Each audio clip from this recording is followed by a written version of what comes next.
اعوذ باللہ من الشیطان الرجیم، بسم اللہ الرحمن الرحیم۔ ہم سورہ زخرف کر رہے ہیں، آیت نمبر 23 تک ہم نے کر لیا ہے الحمدللہ۔ آج ہم اس کے آگے کا کرتے ہیں، ایک دو آیات کو ہم ریوائز کر لیتے ہیں، اس کے پھر آگے جاتے ہیں انشاءاللہ۔ اس کے پیچھے کے ریکارڈنگز آپ لوگ سن سکتے ہیں، ٹھیک ہے۔ رب اشرح لی صدری ویسر لی امری واحلل عقدۃ من لسانی یفقہوا قولی۔ اللہ سبحانہ تعالیٰ نے ان سے سارے اپنے انعامات گنوا دیے۔ اس کے بعد میں اللہ تعالیٰ نے ان سے پوچھا، اچھا کیا تم جس کو فرشتے بنا رہے ہو، جو تم کہہ رہے ہو کہ فرشتے اللہ کی بیٹیاں ہیں، تو تم کیا اس وقت موجود تھے جب اللہ نے فرشتوں کو پیدا کیا تھا کہ وہ اللہ کی بیٹیاں ہیں؟ یا پھر تمہارے پاس کوئی دلیل ہے جو لکھی ہوئی ہے تو چلو لے کے آ جاؤ اس کو، جو کتاب اگر تمہارے پاس ہے جس میں سے تم یہ دیکھ کے کہہ رہے ہو کہ ہاں اللہ تعالیٰ نے بیٹیاں بنا رکھی ہے، کوئی نبی نے آ کے سکھایا یا کوئی کتاب کے ذریعے تمہیں پتہ چلا ہے، تو اس کتاب کو لے آؤ۔ تو پھر اب ان کے پاس تو کوئی جواب تھا ہی نہیں، نہ عقلی جواب ہے ان کے پاس، نہ نقلی جواب ہے، نہ منطقی دلیل ہے۔ عقل کے اعتبار سے اللہ تعالیٰ نے ان سے سوال کر لیا ڈائریکٹلی کہ بھئی ٹھیک ہے، تم ایسی چیز کو اللہ کے لیے، اللہ تعالیٰ اگر پاورفل ہے، اللہ تعالیٰ نے بیٹیاں کوئی مخلوق کو اپنے لیے بنانا ہی تھا، اولاد بنانا ہی تھا، تو کیا وہ بیٹیوں کو اپنی اولاد بناتے جو کمزور ہیں، یا بیٹوں کو بناتے اپنی اولاد؟ تو تم نے کیا کیا، اللہ کے لیے بیٹیاں چن لی اور اپنے لیے بیٹے چن لیے، اور یعنی اللہ تعالیٰ اپنے لیے بیٹیاں رکھے اور تمہارے لیے بیٹے چن چن کر دے دیتے۔ تو یہ بات ان لوگوں کی جو کم عقلی کی بات ہے نا، جب تم اپنے لیے بیٹی نہیں پسند کرتے تو تم کیسے اللہ کو۔ اچھا پھر اس کے جواب میں اللہ تعالیٰ نے پھر جو دوسرے انداز میں کہا کہ جب ان کو خوشخبری دی جائے ان چیزوں کی جس کو وہ اللہ کے لیے تجویز کرتے ہیں، تو پھر ان کے چہرے سیاہ ہو جاتے ہیں اور وہ غصے سے بھر جاتے ہیں۔ یہ ساری کی ساری ایک سیکوینشلی ان سے سوال جواب کیا دیں گے وہ لوگ؟ سوال ہی سوال ہو رہے ہیں ان سے، جواب پوچھا جا رہا ہے، تو جواب کیا دیا ان لوگوں نے؟ بل قالوا انا وجدنا آباءنا علی امۃ وانا علی آثارہم مہتدون۔ ان کے پاس کوئی جواب ہی نہیں تھا، کہاں سے جواب دیتے؟ تو انہوں نے کہا کہ کہنے لگے کہ ہم نے اپنے باپ دادا کو ایک رستے پر پایا ہے اور ہم انہی کے قدم بقدم چل رہے ہیں۔ اب ہمیشہ یہی ہوتا ہے کہ جب ان کے کوئی غلط اعمال کی طرف پوائنٹ آؤٹ کیا جاتا ہے تو وہ یہی کہتے ہیں کہ ہم نے اپنے آباء و اجداد کو اسی پہ پایا ہے۔ تو اللہ تعالیٰ نے اس کا جواب دیا کہ وَكَذَلِكَ مَا أَرْسَلْنَا مِن قَبْلِكَ فِي قَرْيَةٍ مِّن نَذِيرٍ إِلَّا قَالَ مُتْرَفُوهَا إِنَّا وَجَدْنَا آبَاءَنَا عَلَىٰ أُمَّةٍ وَإِنَّا عَلَىٰ آثَارِهِمْ مُقْتَدُونَ۔ کیا کہا اللہ سبحانہ وتعالیٰ؟ اور اسی طرح ہم نے آپ سے پہلے کسی بستی میں کوئی ہدایت کرنے والا نہیں بھیجا مگر یہ کہ وہاں کے خوشحال لوگوں نے کہا کہ ہم نے اپنے باپ دادا کو ایک راہ پر پایا اور ہم قدم بقدم انہی کے پیچھے چلتے ہیں۔ مترفون کا میں نے آپ کو مترفوہا کا میں نے آپ کو کل بتایا تھا کہ اس کے خوشحال لوگ ہمیشہ سرکش ہی ہوتے ہیں، نافرمان ہی ہوتے ہیں، اللہ کی نافرمانی بھی کرتے ہیں، اور انبیاء جب آتے ہیں ان کی بھی نافرمانی کرتے ہیں، سرکشی کرتے ہیں، اور کہتے کہ کیونکہ خوشحال لوگ مطلب یہ نہیں کہ خوشحال شکر گزار ہو، خوشحال با ایمان ہو۔ خوشحال لوگ جو ہوتے ہیں ان کے پاس اتنا زیادہ پیسہ آ جاتا ہے کہ سب سے پہلے اللہ کو ہی بھول جاتے ہیں۔ جب اللہ کو بندہ بھول جاتا ہے تو سرکشی پہ آ جاتا ہے، اور جب سرکش ہو جاتا ہے،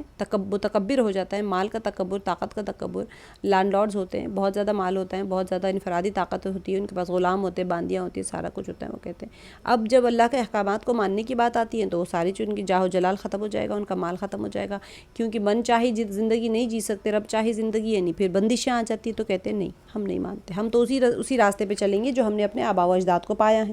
اب،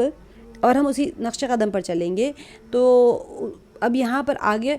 یہ آیت آج ہم کریں گے، قال اولو جئتکم باہدی مما وجدتم علیہ آباءکم قالوا انا بما ارسلتم بہ کافرون۔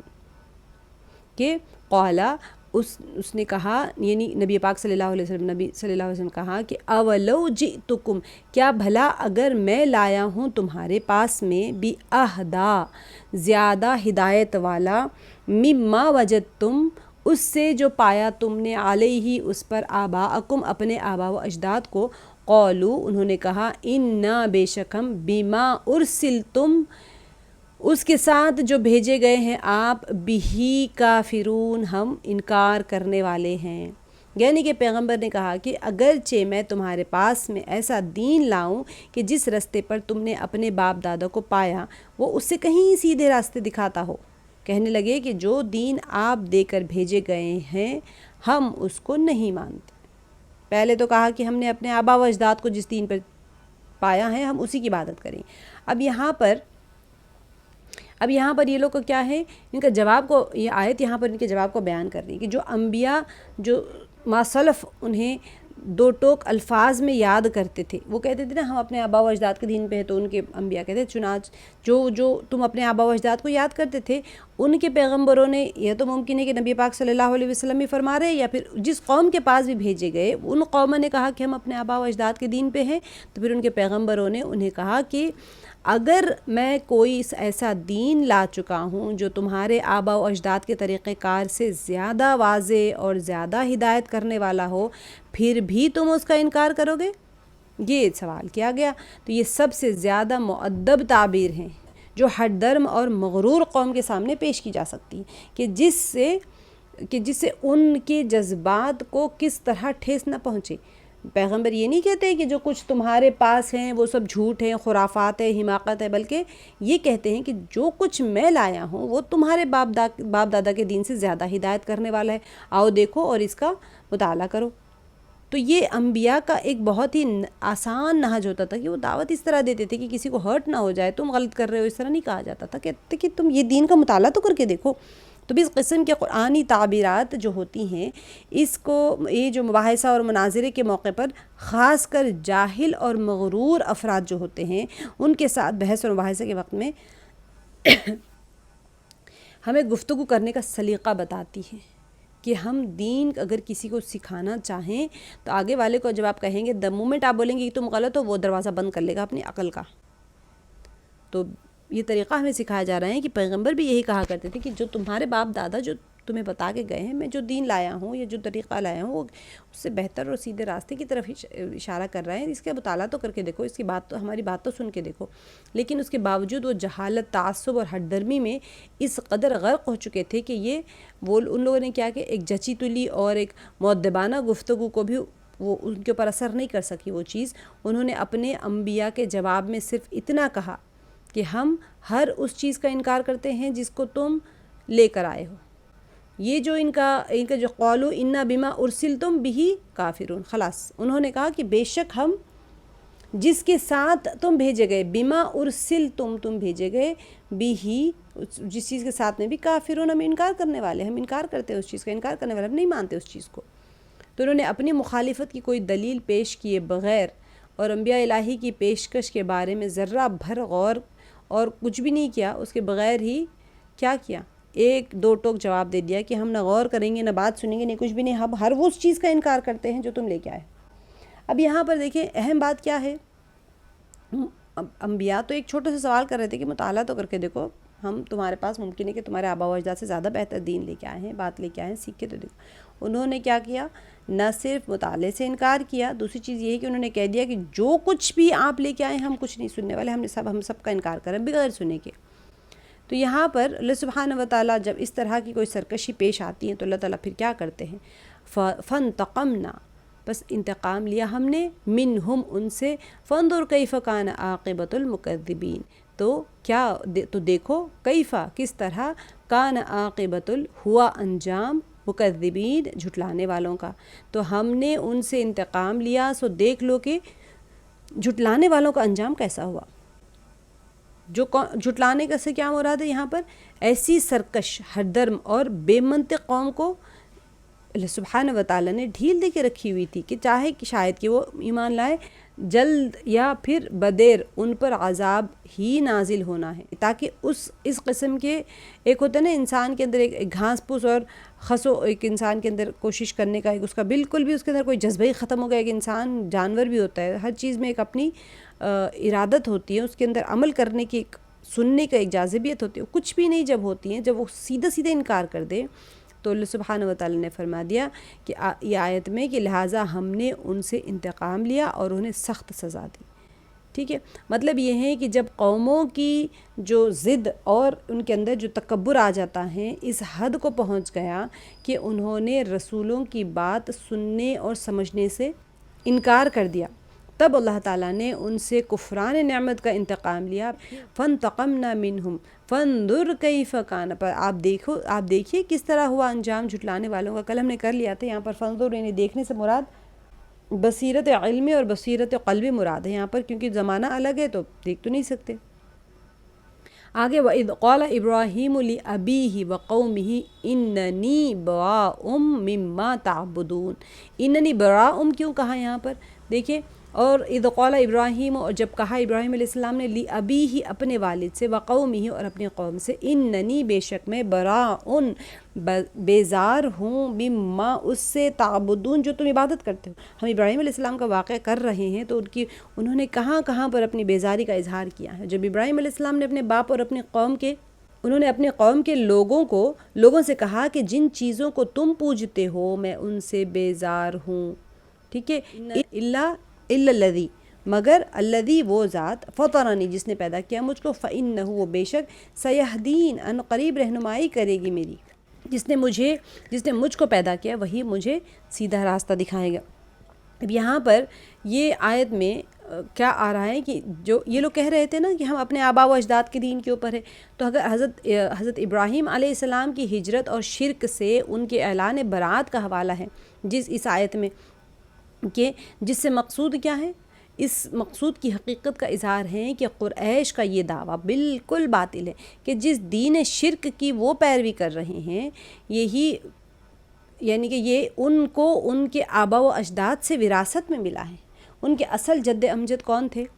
حضرت ابراہیم علیہ السلام، جنہوں نے شرک ہی کی بنا پر اپنی قوم کو چھوڑا، اور ان کی اس ہجرت اور اعلان براءت کی جو وجہ تھی وہ وجہ بیان کر رہی ہیں۔ آج تک ان کی ذریت کی دونوں شاخوں میں موجود ہیں۔ کون سی ان کی دونوں شاخیں؟ حضرت اسحاق علیہ السلام اور حضرت اسماعیل علیہ السلام۔ حضرت اسماعیل علیہ السلام مشرکین مکہ جو تھے وہ انہی کی ذریت سے تھے، اور اسحاق علیہ السلام کی ذریت سے یہود و نصارہ ہیں۔ پھر قریش کس طرح یہ کہتے ہیں کہ وہ اپنے آبا و اجداد کے طریقے پر چل رہے ہیں؟ یہاں پر اسی وجہ سے ابراہیم علیہ السلام کا ذکر آیا ہے۔ تو یہ جو تاریخی حقیقت کی طرف اشارہ کرنے کے بعد میں قریش کی سرکشی کے اصل اسباب پر روشنی ڈالی ہے، نبی صلی اللہ علیہ وسلم کو تسلی دی ہیں کہ آپ اپنی دعوت حق پر جمے رہیے، انبیاء کا اصل راستہ یہی ہے جس کی طرف آپ لوگوں کو بلا رہے ہیں۔ انبیاء کیوں بھیجے جاتے ہیں؟ لوگوں کو اللہ سے جوڑنے کے لیے بھیجے جاتے ہیں، تو آپ جو کر رہے ہیں اسی کے اوپر لگے رہیے گا، آپ کا راستہ صحیح ہے، آپ لوگوں کو اللہ سے جوڑ رہے ہیں، تو اللہ تعالیٰ چاہے تو ابھی آپ کے اور آپ کے مخالفوں کے درمیان میں فیصلہ کر دے، یعنی کہ ان کو سزا ملے گی اور وہ ختم ہو جائیں گے۔ لیکن اللہ سبحانہ وتعالیٰ کی سنت یہ ہے کہ ایک خاص حد تک وہ حق کے یعنی دشمنوں کو بھی مہلت دیتے ہیں۔ یہاں پر وَإِذْ قَالَ إِبْرَاهِيمُ لِأَبِيهِ وَقَوْمِهِ، تو سب سے پہلے انہوں نے برات کس کے سامنے ظاہر کی؟ اپنے باپ کے سامنے۔ پھر جیسا کہ یہ آیت کے ٹکڑے میں آئے ہیں، اور اس میں قریش کو یہ تنبیہ ہے کہ وہ سوچے تو ان کے جد امجد نے ان کے لیے روایت تقلیدی، ان کو جو انہوں نے جو روایت کر کے رکھی ہوئی نا، ایک تقلید آبا و اجداد، ان کے جد امجد تو شرک پرستی کی ہی نہیں، انہوں نے تو بالکل نہیں کی تھی، انہوں نے تو اپنے باپ کی مخالفت کر دی، بلکہ وہ تو اس میں مبتلا ہی نہیں تھے، بلکہ مبتلا شرک باپ دادا سے بیزاری کی وجہ سے انہوں نے چھوڑ دی، باپ کو بھی چھوڑ دیا، وہاں کا ملک ہی چھوڑ دیا، ہجرت کر کے کہیں اور چلے گئے، کیونکہ ان کے والد جو تھے آزر وہ مانتے نہیں تھے۔ ہم نے آلریڈی ابراہیم علیہ السلام کے واقعے میں ہم کر رہے ہیں کہ آزر کو انہوں نے بہت دعوت دینے کی کوشش کی، لیکن وہ مانتے نہیں تھے، قوم کو بھی بہت بار کہا، نہیں مانا کسی نے، تو انہوں نے ملک چھوڑ دیا۔ جو آیت میں ہے إِلَّا الَّذِي فَطَرَنِي فَإِنَّهُ سَيَهْدِينِ، یہاں پر یہ بتایا جا رہا ہے کہ میرے نزدیک یہ استثناء، یعنی کہ جو بتایا جا رہا ہے مما تعبدون سے، کہ جس طرح مشرکین عرب اللہ تعالیٰ کی بندگی کرتے تھے لیکن اللہ کے شریک ٹھہرا کر، اسی طرح حضرت ابراہیم علیہ السلام کی قوم بھی اللہ کی منکر نہیں تھی۔ دیکھیں مشرکین مکہ جو تھے وہ کبھی بھی اللہ کا انکار نہیں کرتے تھے، وہ اللہ کی عبادت کرتے تھے لیکن شریک ٹھہرا کر۔ ایسے ہی ابراہیم علیہ السلام کے زمانے میں بھی انہوں نے بت بنائے تھے نا، بت بنا کے مندروں میں جو بادشاہ کے بڑے بڑے پوجا گھر تھے وہاں پر لے کے جا کے وہ لوگ رکھتے تھے، اور وہ اللہ کے ساتھ شریک ٹھہراتے تھے۔ تو حضرت ابراہیم علیہ السلام نے اپنے اس اعلان سے قوم پر یہ واضح فرمایا کہ اللہ کے سوا دوسرے کسی کو بھی، تم یہ دیوی ہو یا دیوتا ہو جو تم نے بنا رکھے ہیں، وہ تو بالکل بے حقیقت ہے۔ البتہ اللہ تعالیٰ کی بندگی میں کرتا ہوں اور کروں گا، اس لیے کہ وہ میرا خالق ہے، وہ فاطر ہے، اور اس وجہ سے بندگی کا حقدار ہے. جو خالق ہوتا ہے وہی اسی وجہ سے وہ بندگی کا حقدار ہوتا ہے, اسی کی بندگی کرنی چاہیے. فَإِنَّهُ سَيَهْدِينَ کا تعلق ان کے اعلان برات سے ہیں, کیونکہ بہت مشکل اعلان انہوں نے کر دیا, میں چھوڑ کے جا رہا ہوں, میں اس کی مشکلات سے واقف ہوں, لیکن اپنے جس رب کی خاطر میں یہ بازی کھیل رہا ہوں, مجھے امید ہے کہ وہ تمام مشکلات میں میری رہنمائی فرمائیں گے. جو آیت میں کیا جا رہا ہے, إِلَّا الَّذِي فَطَرَنِي فَإِنَّهُ سَيَهْدِينَ, ٹھیک ہے, مگر وہ جس نے مجھے پیدا کیا پس بے شک وہ عنقریب ضرور مجھے. انہوں نے کیوں کہا راستہ دکھائے گا, وہ مجھے راستہ دکھائے گا, کیونکہ وہاں تو کوئی ساتھ ہی نہیں دے رہا ان کا, باقی سارے روئے زمین کے اوپر ہر طرف مشرک ہی مشرک تھے. تو اب ان کو ہدایت کا راستہ یا پھر کیسے پتہ چلے گا کہ توحید کیا ہے, جو وہ کر رہے ہیں وہ صحیح ہے یا غلط ہے, وہ کیسے پتہ چلے گا. تو انہوں نے اسی لیے کہا کہ إِنَّهُ سَيَهْدِينَ فَإِنَّهُ سَيَهْدِينَ, جس نے مجھے پیدا کیا وہی مجھے راستہ دکھائے گا. آگے کی جو آیت ہے, وَجَعَلْنَا كَلِمَةً بَاقِيَةً فِي عَقِبِيهِ لَعَلَّهُمْ يَرْجِعُونَ, اور یہی بات اپنی اولاد میں پیچھے چھوڑ گئے تاکہ وہ اللہ کی طرف رجوع کریں. اب دیکھیں یہاں پر کلمتاً باقیتاً سے مراد یہاں پر پائیدار اور باقی رہنے والی روایت, یعنی ہم یوزولی جو ٹریڈیشنس ہم جسے کہتے ہیں. تو اب یہاں پر کیا ہوا, تو یہاں پر حضرت ابراہیم علیہ السلام نے اپنے قول اور عمل اور اپنی تعلیم اور جو انہوں نے تذکیر سے اپنے کیا انہوں نے اپنے اس اعلان برات, ٹھیک ہے, اسلاف اور اخلاف کی کو یہ روایت منتقل کرنے اور اس کو زندہ رکھنے کی برابر وصیت اور تاکید کرتے رہے. اور ذریت ابراہیم علیہ السلام کی ایک شاخ یعنی بنی اسرائیل ہیں. بنی اسرائیل میں اس کا چرچا ان کے صحیفوں اور ان کے اندر مبعوث ہونے والے انبیاء کی تعلیم اور تذکیر سے قائم رہا, کیونکہ ان کے پاس صحیفے تھے, اور جب تک کہ بعد میں جو دوسرے نبی نہیں آئے, موسیٰ علیہ السلام نہیں آئے, تب تک ان کے پاس صحیفے تھے اور ان کے اندر انبیاء بھیجے جاتے تھے, تو وہ ان کی تذکیر ان کو سکھاتے تھے, سمجھاتے تھے. اور دوسری شاخ یعنی بنی اسماعیل میں چونکہ انبیاء نہیں مبعوث ہوئے, اس وجہ سے اس کا چرچا کچھ مدت بعد کمزور پڑ گیا. اب یہاں پر کس سے مخاطب ہے آیات؟ مشرکین مکہ سے, کیونکہ مکی سورہ ہے, مشرکین مکہ سے مخاطب ہے. جو مدنی سورہ ہوتا ہے وہ یہود و نصارہ سے زیادہ تر تو مخاطب ہوتا ہے. تو یہاں پر اسماعیل علیہ السلام کی اولاد کیونکہ ان کے پاس کوئی نبی نہیں آئے, تو پھر اس وجہ سے وہ جو چرچا تھا وہ کچھ مدت بعد میں کمزور پڑ گیا. وہ کیا ہوا, اس کے اندر بھی ایک گروہ برابر ان لوگوں کا باقی رہا جو حضرت ابراہیم علیہ السلام کے دین حنیف کے پیروکار تھے, ان کی دعوت توحید کے حامل اور ان کی شرک بیزاری کی روایت کے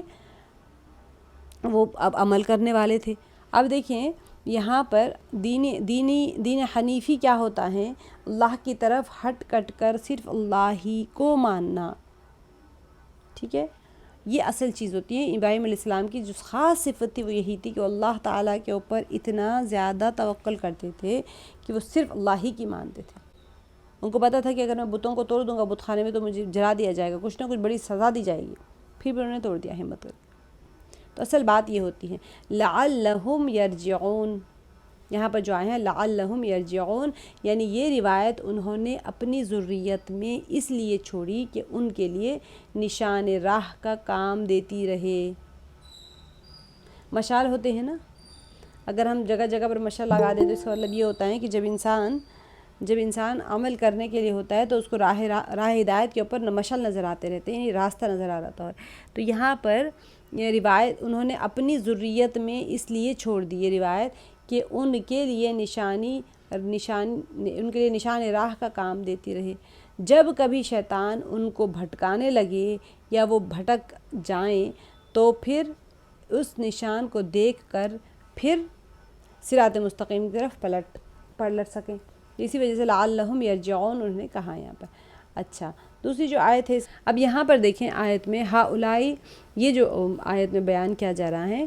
بل متعت ہاؤلائی, بلکہ میں نے فائدہ پہنچایا انہیں, و آباءہم اور ان کے آباء و اجداد کو, حتی جاءہم الحق کو, یہاں تک کہ آ گیا ان کے پاس میں حق, و رسول مبین اور کھول کر بیان کرنے والا رسول بھی آ گیا. اب یہاں مطلب یہ ہے کہ یہ تو محض ان کی سخن سازی ہیں کہ قرآن کی مخالفت وہ اس بنا پر کر رہے ہیں کہ اس کی دعوت ان کے دین آبا کے خلاف ہیں, بلکہ اس مخالفت کی اصل علت یہ ہے کہ اللہ نے ان کے اور ان کے آبا و اجداد کو دنیا کی نعمتوں سے بہرامند کیا۔ ہو گیا تھا نا، ایک طویل مدت گزر چکی تھی۔ آپ سب کو بتائے مشرکین مکہ یعنی جو مکے میں اسماعیل علیہ السلام کے بعد میں کوئی نبی نہیں آئے تھے، ایک بہت لمبا ٹائم گزر چکا تھا، جس کی وجہ سے ان کے دلوں پر ایک قساوت چھا گئی تھی، ایک میل چھا گیا تھا ان کے اندر۔ اب جو ان کے پاس قرآن اور حقائق کو روشن کر دینے والا رسول آیا تو یہ دعوت اور تعلیم ان کے دلوں پر شاق گزر رہی تھی، کیونکہ من چاہی زندگی جینا سیکھے، جب مرضی آیا زنا کر لو، جب مرضی آیا چوری کر لو، جب مرضی آیا شراب پی لو۔ ان کے پاس تو کوئی کتاب تھی ہی نہیں جس کو پڑھتے اور عمل کرتے، تو اس کے قبول کرنے میں اپنے